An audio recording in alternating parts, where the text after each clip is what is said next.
What's poppin', everybody? It's your main man, Mr. Uptown One Love. Guess what, man? We have a special guest in the building, all the way from Baltimore, Maryland, now resides here in Atlanta, Georgia. My main man, my one and, well, not my one and only, but he's my main man. I love him from the bottom of my heart. My main man, Mr. Hollow Sinatra. What's happening, buddy? Hey, what's up? Come on, man. Come on close to it. Come and talk to me a little bit. What's going on, brother? Nothing much. You doing good? Man, I'm so excited to have my eldest son in the building. For those who don't know, Mr. Hollow Sinatra is an artist here in Atlanta. I'm extremely happy to have my son here to be a part of the podcast show. I told you guys we have a great guest that's going to be a part of our show. And listen, I could not have a podcast show without having my number one son here. Not my number one, but let's just say here, my oldest and firstborn son. Because all my kids are number one in my life, right? Yeah. Listen, I'm so excited to have him here, guys, man. Welcome, baby. Welcome to the Uptown One Love show. I'm glad to be here. It's pretty cool. It sounded good. Sound good? Yeah, it sounds really good. Man, I tell you, man, I am so overwhelmed and so happy to have you here with me today, man. You know, I've been listening to your music and I've been following you since in the music business since you got started. I'm very excited about what you got going on. Thank you. I guess this is constant progressions. I haven't let myself slip. Man, that's wow. I love you, man. You know, you are the greatest little guy, man. Yeah, I appreciate that. Hey, guys, listen, I know you guys want to know a lot about his music. We're going to get into that now. So tell me, man, you know, your music is off the chain. It's great music. What inspired you as far as your music? What got you into the music business like the way you are now? I guess it's just like genuine curiosity, just like the endless like need to create and stuff. I guess just like manifested itself through music at the time. It's not like something that I can like go back to and like pinpointedly like point at it. I mean, I remember liking Michael Jackson a lot when I was younger. Yeah, Michael Jackson was his favorite artist, guys. So when Michael Jackson passed away, it literally broke his little heart, guys. Yeah, but it's just like a lot of people like were affected by Michael Jackson, but I was like, I just took like, I don't know, something that he's done in terms of like inspiration is like the music that he's done. He brought people together with music. Yeah. I thought that was pretty special, and I didn't know that it would like manifest like that in my life through music, but I definitely can pay like my homage to Michael Jackson. When you listen to your music, what do you want people to receive from your music when they listen to it? I guess a part of themselves, like really personal, but not like something that they have to like. I guess like really like search for it. I don't want it to be like as natural as it can be possible. Yeah. And if it's not for some people, then it's not. Right. Really. Right. I guess it's like a part of the individual. So because your music can be somewhat aggressive on some ends of it, and I tell everybody, now Marcus' music is PG-13. Now some of his music is PG-13. Some of it is kind of like on the hard side. But you know what? I love it because it's my boy. So you don't have to like it anyway. Yeah. So what's your goals, man? What's your goals for your music? What you got going on? Overall goals in terms of like short term or just like long term? Well, both. Let's go short term. Let's talk about short term first. What's your short term goal for your music? What are you going to do first? Right now, my short term goal is to build like a entire world around what it is that I'm doing in terms of like the album that I'm making, Digital Christ. Like these past couple months, I've really been studying like artists that are like branded. I don't want to be a branded artist. I want to be like an artist brand. Whereas like my logo of like the globe logo, whether that's like my Apple logo, that's kind of like my like Dell logo, where it's just like that's what I am as like an artist individual, where anything that I make will go under that alias and it'll be like deemed as being like respectful, like people like look at it and it'll expect high quality from it. And high quality will come from every time. It's like Mac. It's like Mac or Dell. It's like decent. Yeah, when you think of those labels, those brands, you think of a good quality brand, and that's how you want to your brand to come across. Yeah, like it really is not. I'm not really after just like the. I mean, people are saying they're not after the money. I mean, because obviously I want to be financially like stable and everything, but it's like I definitely want to have just like a relevance and just like pushing artists to do like what they can naturally do, especially like in a time like internet and just, like all the access to everything. Right, because we do want the money. Don't get it twisted, guys. He does want the money. We all about that and getting that paper, so don't get it twisted. Yeah, don't get it twisted. Cool. It makes things work. People that try to like diss capitalism, I guess you could say. Right. They're just, I guess they're not like on the winning side because they're not pushing themselves to the winning side. Right. So a lot of people want to know. So how old is Hollow Sinatra? Let's let the fans know how old is Hollow Sinatra. Go ahead, talk about it. I'm 19. 19 years old. But the age thing, I don't really try to like. I don't know. Sometimes I feel like I'm like different ages all the time. It's like when I'm learning, I feel like I'm a kid still. Or like when I'm like teaching teaching someone music, I feel like I'm more mature. Some ages. So I feel like it's really relative. Because you do have a whole spirit. Mommy and I have always said that Marcus has a whole spirit about things. He wake up early in the morning, like 5:30, 6 o'clock every morning. He's downstairs drinking coffee and reading books. I'm like, guys, this guy has an old spirit, has an old soul. Yeah. And but you know what? That's all good though. You know. So I tell you what, man, you got a song that's out now. We have a lot of great songs that's out. I guess one of my I don't think so. I feel like my best work is gonna come during the wintertime when I drop the album. Digital Christ, yeah. Because I know one thing. I know that one of my favorite songs is Crisis. I love Crisis. I mean, I pretty much know all of your songs because I'm always eager to hear them and everything, to critique them and talk to you about them. Yeah. What's one of your favorite songs that you like? Just give me a couple of them. Just about 2 songs. So which one of your False Prophets? I like that song a lot. I like False Prophets. False Prophets is dope. I like White Plug a lot as well. Those are like White Plug is dope too. Yeah, but out of like those, like the old songs I like the most. I like the new material. I feel like they're like the new material I like a lot, and I know that it's going to transcribe and translate to people really good. I don't think I'll listen to it enough to be just like, oh, this is really big. Yeah, but I know that when it comes out, like mix and master, it is going to be to that point. So you got a lot of young people out here in the music business today. What are some of the advice that would you give them? Because you are out here, you are part of the new era of music. Yeah.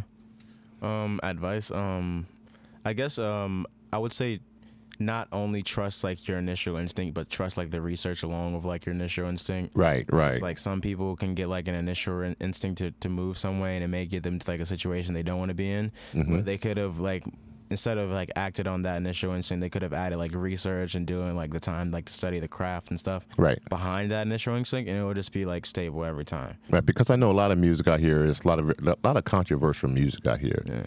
You know, a lot of people are complaining about Megan Stallion and her music, and what's the gentleman have the devil thing going on? What is his name? Lil Nas X. Lil Nas. Now, Lil Nas, you my man. I'm okay with it, but not my flavor, but that's all you, and I'm all good. You're an artist. Let's keep it pimping and keep it moving. You're an artist, man, is all good. So what's one of your favorite artists out here in the day? I wish I had like a lot of like younger favorite artists, but it's just like I don't think that a lot of like younger artists reach like the maturity to really take like their craft like as serious like a lot of the OGs. So in terms of like OGs, I like LTJ Bookham a lot. He's like a drum and bass like house legend back in the UK. Right. Tom York, lead singer of Radiohead. I like him a lot. I'm gonna do a song with him one day. Grimes, I like Grimes a lot. I'm gonna do a song with her once. She was actually in my dream, which is pretty crazy. Who was this? Grimes, Elon Musk's wife. Who's now? These are artists. Now I'm an old school guy. Now listen, guys. I'm old school. The artists that he just mentioned, I don't know none of these artists. But you know what? Fill me in. Who are these artists? Grimes is Elon Musk's wife. She's kind of a loose cannon. I like Elon Musk a lot as well. Kind of a loose cannon means she's everywhere. I'm assuming that's what you mean. Not in terms of like being just like flirtatious and everything, but her mind is definitely can't be controlled by anybody. She's like definitely an individual. Yeah. Her music as well is like something that is pretty cool. Right. And I respect that a lot. That inspired me a lot to go electronic. For along with Tom York was the Radiohead. I got a Radiohead tattoo. Okay. The rat tattoo. So I noticed that, when you started playing music, I remember when you started playing the guitar. Yeah. I'm going to tell you guys what happened. So Marcus got a guitar now, and, he came to me and said, Dad, I want to play music. I want to play music because, to be honest, guys, I was focused on getting him a scholarship for football and things of that nature. But, I got over it. I'm good now. I wasn't good before, but I'm better now, right? Yeah, that's all that matters. Huh? That's all that matters. It's all that matters that I'm better now and that you're happy with what you do, correct? Yeah. But he came to me some years, right, at the 11th grade year and said, Dad, I don't want to play no more football. And I was like, what do you mean you don't play no more ball? He said, yeah, Dad, I want to do music. I was like, okay, so what kind of music you want to do? What do you want to do? He said, Dad, I want to play music. And I said, okay. You're going to play music, but you're going to be the best at what you do. Yeah. And did I not say to you, the same investment we did in football, we're going to do the same investment in your music. Yeah. So we started buying everything that you, myself, and Mommy, we did everything we had to get you the best that you can possibly have. Yeah. So he got a guitar, and he started playing the guitar.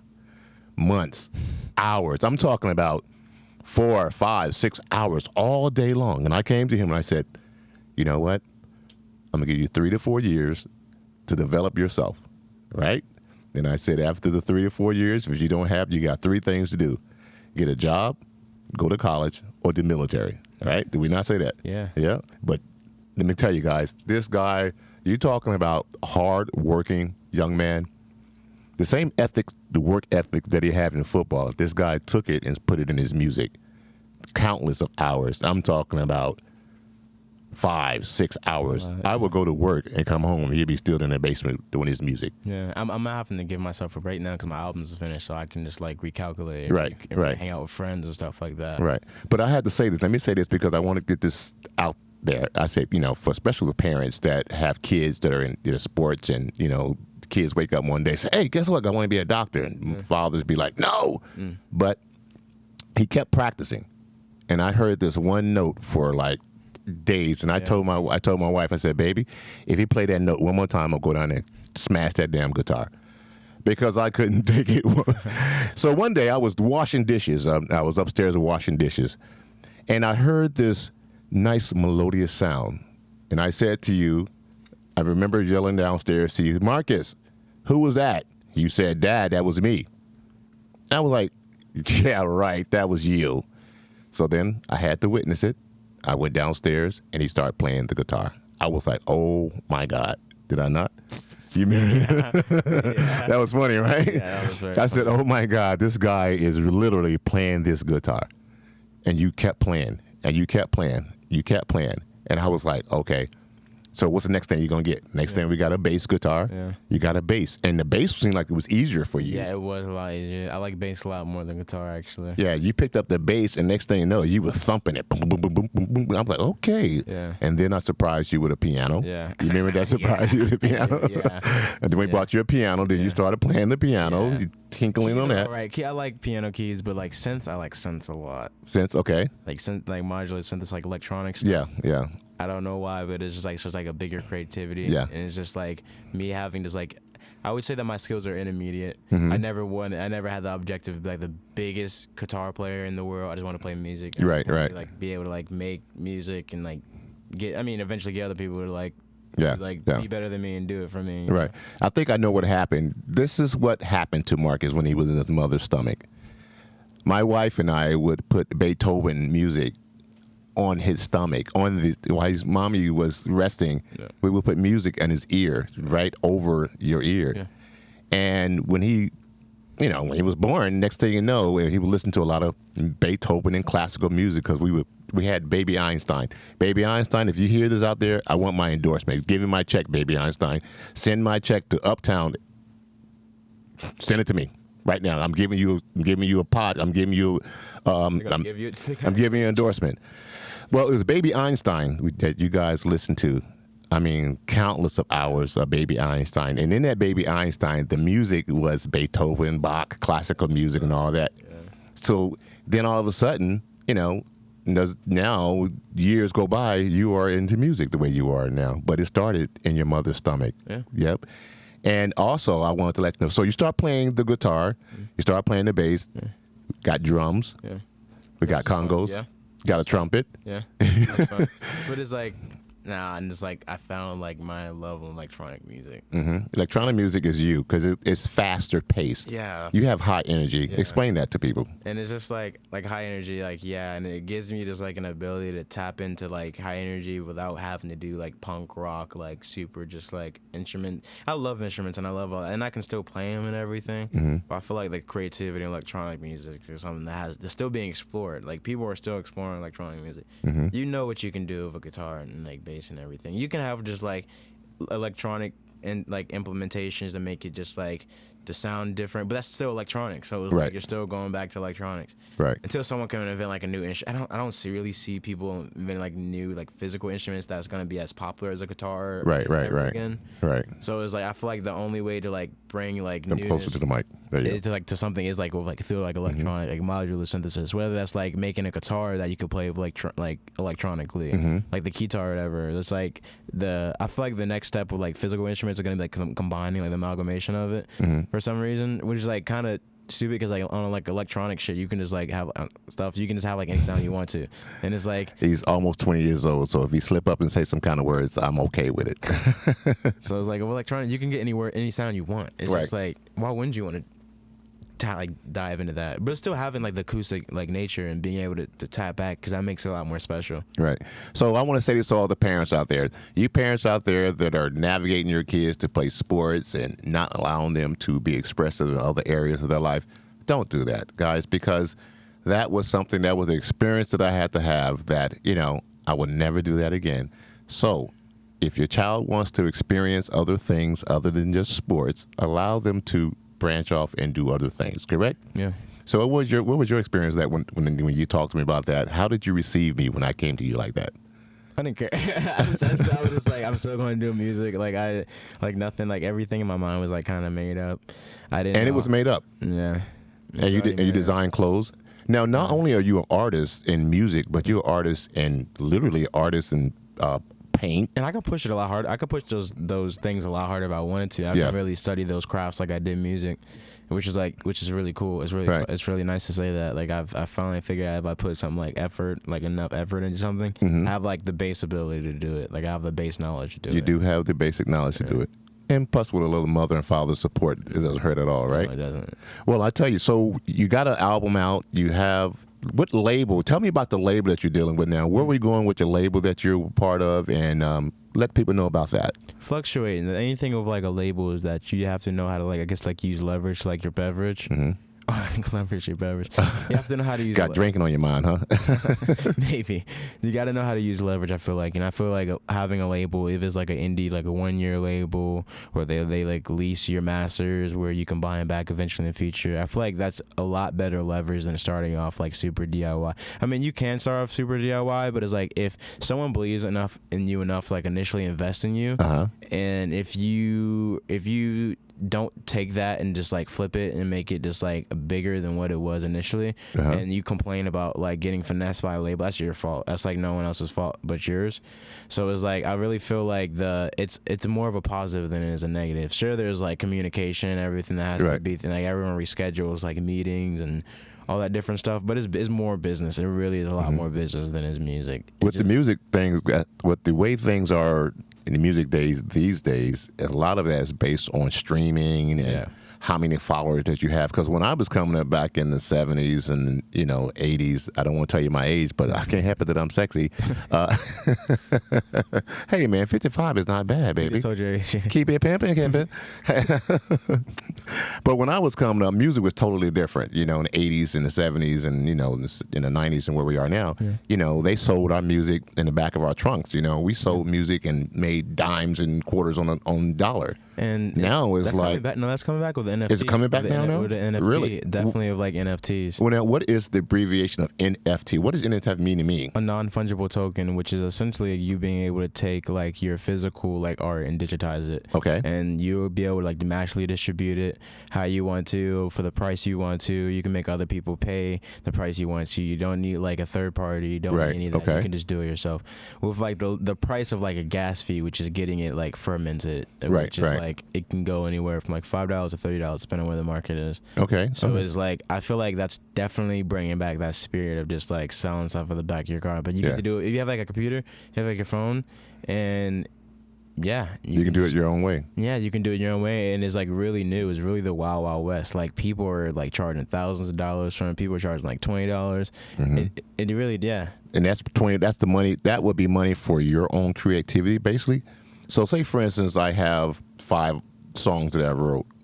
So I can go to a label and say what about that? If you have 5 songs that you wrote, you'll be able to. If it's like in terminology NFT, you wouldn't even need to go to the label. You can just really like distribute it yourself through just like these like different platforms like OpenSea, Rarible, where it's like you could just sell like your art like on this interface. There's like other people selling their art where you don't even need to go to a label like for them to distribute. I mean, they even have like self distributors like DistroKid. Like one of the homeless gentlemen I was talking to, he even had DistroKid. So how do people get paid? I mean, if I want to do my own work, I mean, how do I get the millions and thousands and hundred thousands of dollars? How does that come into play? Views, streams, and really like no advertisement, maybe. Advertisement, yes, the right advertisement, because most advertisement just gets like I skip so many ads, but it's like the ads that I have the privilege to skip, they paid a lot to even get people to skip them. So it's like people pay for advertisement all the time, but it gets like lost under the sea. Yes. I think it's about like how good your product is and how much you advertisement, how much you can get people to believe in it enough to even be like in the face of people. Right. Advertisement, yeah. I think that's a big key. Because like they give like these tools to like everyone, like like you could pay for advertisement and everything, but that doesn't guarantee that you're gonna be like big, because it's just like thousands of kids are skipping, thousands of like everyone's just skipping all the time, and like something like really stick someone's attention and really stick out because there's a niche group for everyone, but it has to be just like the best content that it can be. So you have a so tell me, there's I've heard it through the grapevine. There's possibly, maybe not. I'm not really sure. Maybe you can clear this up for me. Billy Eilish. Tell me about that. Okay, so that ordeal, her agents are my agents, and they're really good people. Sarah Lenore, and they added another guy named Daniel, which is a really cool guy. He's like day to day. Let people know who they are part of. So Billy, who is Billy? It's Billy. They were agents. They were Billie Eilish's touring agent. Mm-hmm. I don't know if it was either Lenore or Sarah or the both. But they worked for this group name or this agency called Paramount, not Paramount. They changed their name like the Wasserman Group. They got bought out by this bigger company called Wasserman Group. I forgot their name, but they're their agents. And the way like the leverage is like since they're Billie Eilish's agents, one day if it's like gets to the point where like shows open again, I have like 5 shows planned for like December. They're able to leverage it, whereas like they could talk to like the bookers and like they could talk to them and be like, if you want Billie to play here, she has to get such and such to play as well. Right. So it was like that leverage is like what's been obtained really. That since they're my agents as well. So basically, your agent is it fair to say that your agent is Billy's agent also, or that same network of families? Yeah, I guess. That's exactly what. And that would be. So we're gonna put this out there, Billy. No. Don't put it out there. I'm gonna put it out there anyway. She's a cool person. I respect. She's a cool person. She's a cool person. I'm a cool dad. Billy, I'm your main man, Mr. Uptown One Love. You need to get my man Hollow Sinatra on your show. Now go for it. I just respect that. It would be a cool opportunity. That's right. I'd be the best that I could be at it. You're such a humble kid, man. You know what? That's what I love about you. You're a humble kid. Hey, we're gonna take a quick commercial break. We'll be right back. I'm your main man, Uptown One Love, and I'll see you at the top.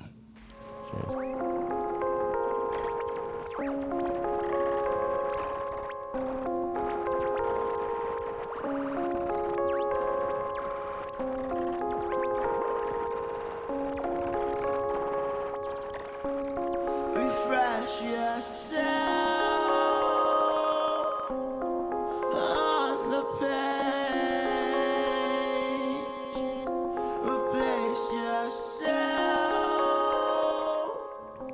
All right, we're back in the building here with my special guest, Mr. Hollow Sinatra. My main man, welcome back. Welcome. Thank you. Listen, it's fun talking to you, son. I'm so proud of you, man. You know. That's fine. Oh, man, let me tell you, so many times, I can be overwhelming sometimes, but you know what? It's just genuine love, man. Yes, it is. That's one thing about being a parent, man. You have to take time out and really love the gift that the kids are to us. You know, there's so many kids in this world that don't have the opportunity to have a father or a mother around. So, being the profession that I'm in, sometimes is overwhelming.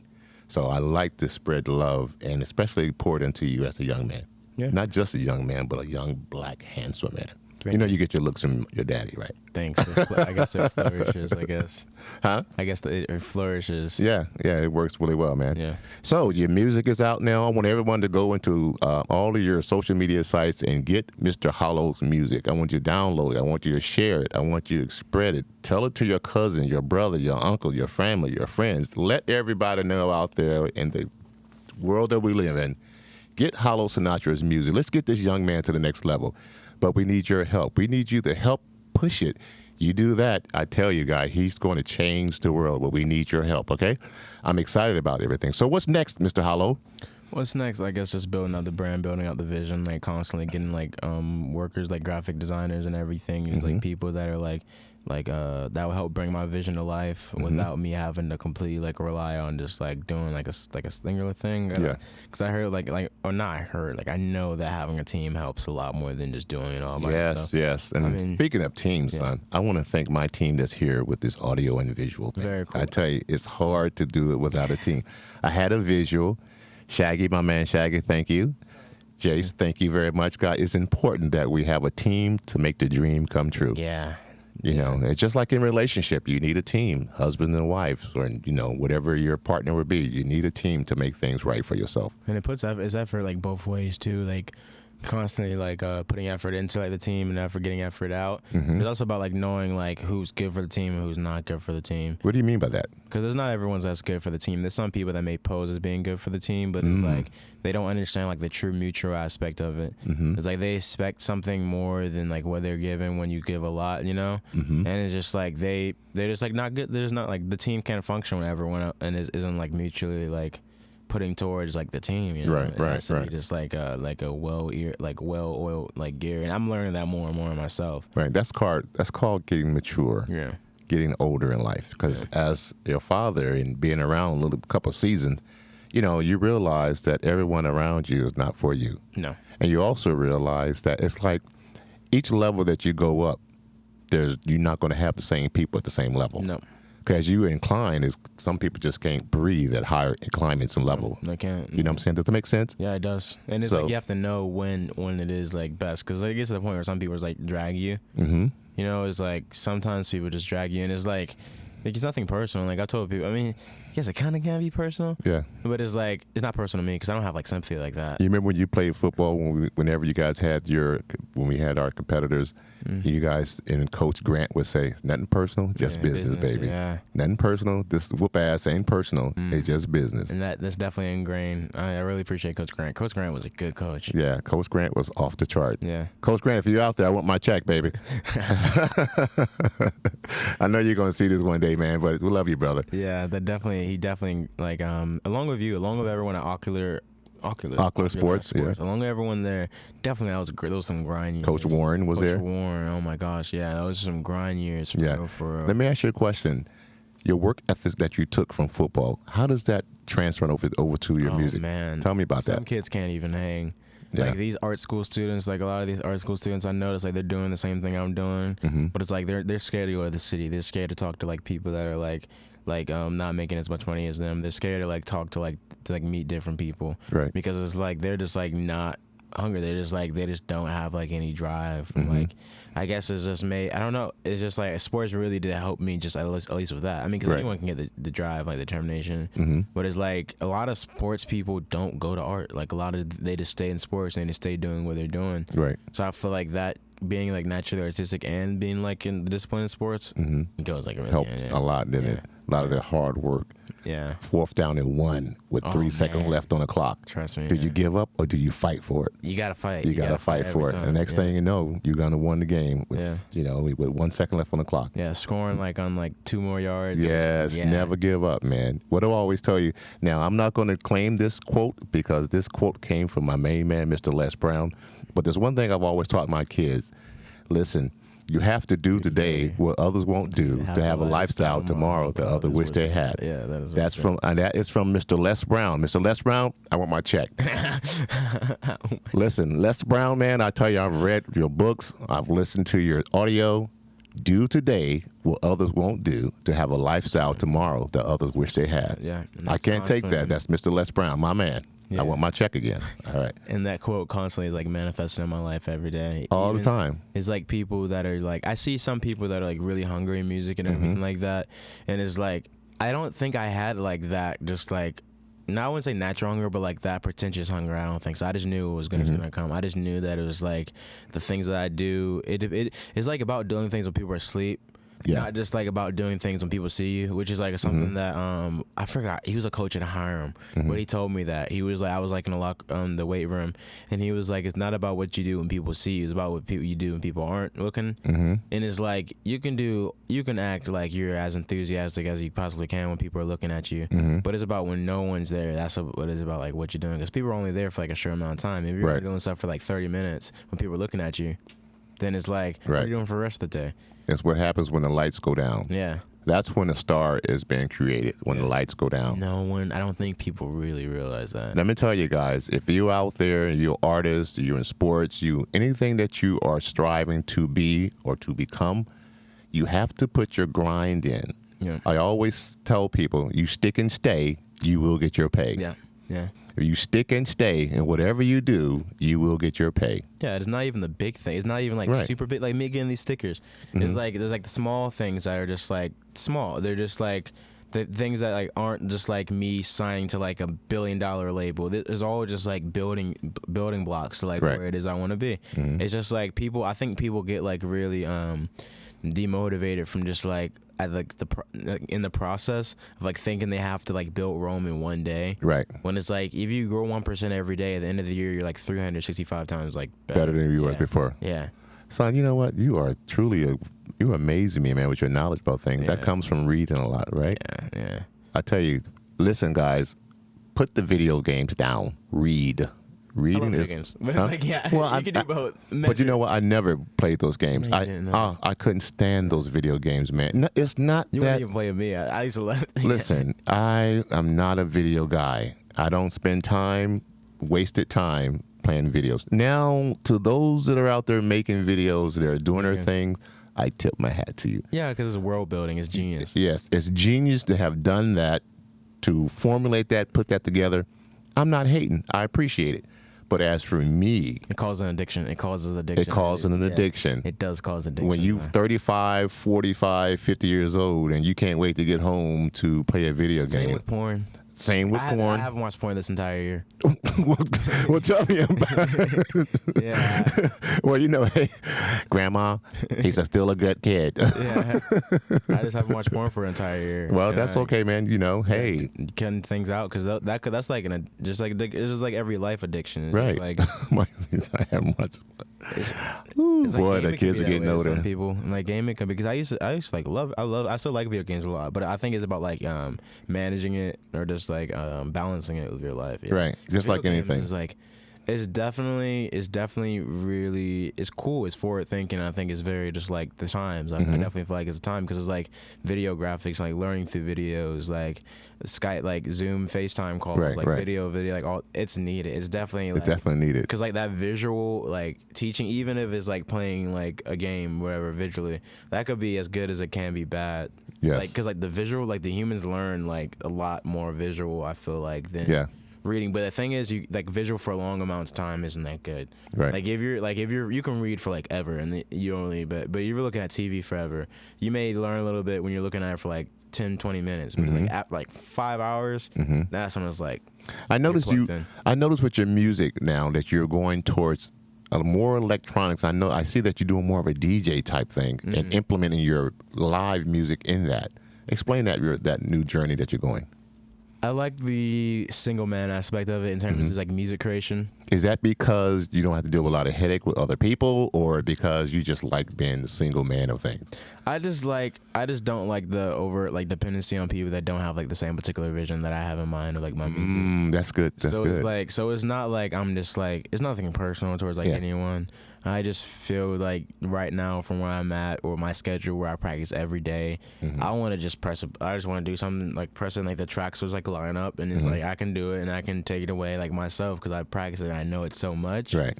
I can still jam with people and everything, but that's just like not what I. Right. That's not. Especially if you have like good PAs, if you have good like sound and that sounds bigger than like the bands. Right. Right. Because that's what like live. All that matters to me is how good it sounds. Right. Like how big and loud it sounds. You remember when I said to you, I said, son, when it comes to music, you want to learn the instruments first. Yeah. And why did I tell you that? So that you know like what goes together. You know what goes together, Yeah. what blends together. Yeah. You know what does a guitar really sounds like? What Yeah. does a piano, what does a drum really sounds like? And what happened is a lot of artists, when you get into the music business, you just pick a machine and hit a button and you got a drum beat. Yeah. That's not music to me. It's music because it has a sound, but it's not music. It's not coming from your soul. Yeah, and you can still make a lot electronic music sound like it's like. I definitely have heard some electronic tracks that definitely sound like, but they're usually from people that Who have, like, have a long music- music history. Yeah. Right. They know how to pick up an instrument and play it. Yeah, because to make electronic music sound like they humanize it, make it sound really personal, like the Daft Punks, like the Aphex Twins, like those guys, like even Tame Impala does like some stuff that he makes sound like very personal as electronic, like that's knowing like instruments, that's knowing how to play the instruments. really good. Yeah. Right. So it's like those guys, a lot of those guys have like basses and guitars and stuff in their studio. Right. They're not just like electric guys like Dead Mouse. Like they're not just like. They didn't start off as just like electric guys. They started off with like punk bands, like rock bands when they Right. were younger. And it definitely did help. That's probably easier to start carrying all those instruments around, all that heavy equipment. Yeah, dude, it's so much. That's another thing too. All I have to carry is my pad and my book bag. Right. I don't have to worry about no drum player. I just need to worry about if the sound system sounds good. Right. I know my performance is gonna be better than everyone else. Even like that's like the thing about like playing with like live people. My performance has to be better than everyone there, even if I'm doing like electronic stuff.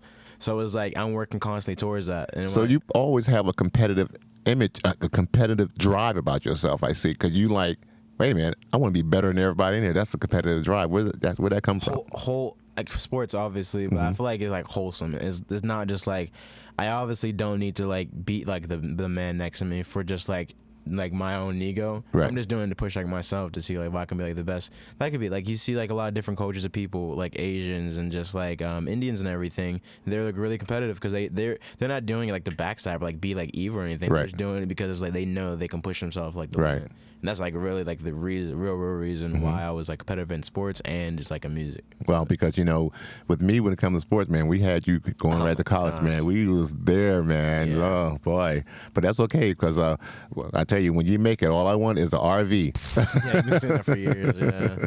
I want an RV so I can travel the world, guys, with my family and just travel the world, go to my son's shows. Sounds cool. Especially if it's here in the States, man. When it comes to cross seas, I want a plane. Okay. Yeah. Well, I'm so excited, man. You got a lot of things happening in the music business here, and we want to make sure that everyone, please make sure that you follow Hollow Sinatra on all your major levels.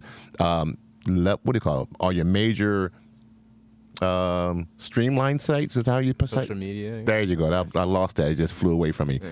So, guys, people out there in the world, listen, this young fella here is an awesome artist. We have to get him out there. We have to pump his music up. This is his logo here. This is his new logo. I want you guys to see the spear. Unifying the not spear. extra, it's like an Apple logo. Yep, this is his logo. So when you see this, know that Hollow is close by. All right, pick it up, support his music. We're going to continue to go forward, pumping the thing up. Listen, if you are an author out there, if you are an artist out there, if you are someone that's a business owner and you like to express your information to the world, let me know, Mr. Hollow, not Hollow, but let me know, Uptown One Love, so we can get your information out there, okay? Listen, guys, I'm your main man, Mr. Uptown One Love. It's been an honor to have you here on the podcast show. My main man, Mr. Hollow, thank you, son, for coming through. Thank you so much. I love you with all my heart. I love you as well, Doug. Man, you be encouraged, man. We'll see you at the top. Cheers. Deuces, baby. Uptown One Love Show. I'll talk to you later. I'll see you at the top.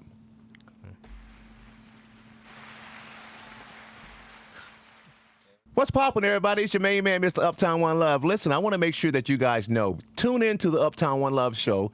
Each and every week, we have a special guest that's going to come in the building here. We're going to talk to you about different things. We're going to talk about marriage. We're going to talk about finances. We're going to talk about music. We're going to talk about sex, drug, and rock and roll.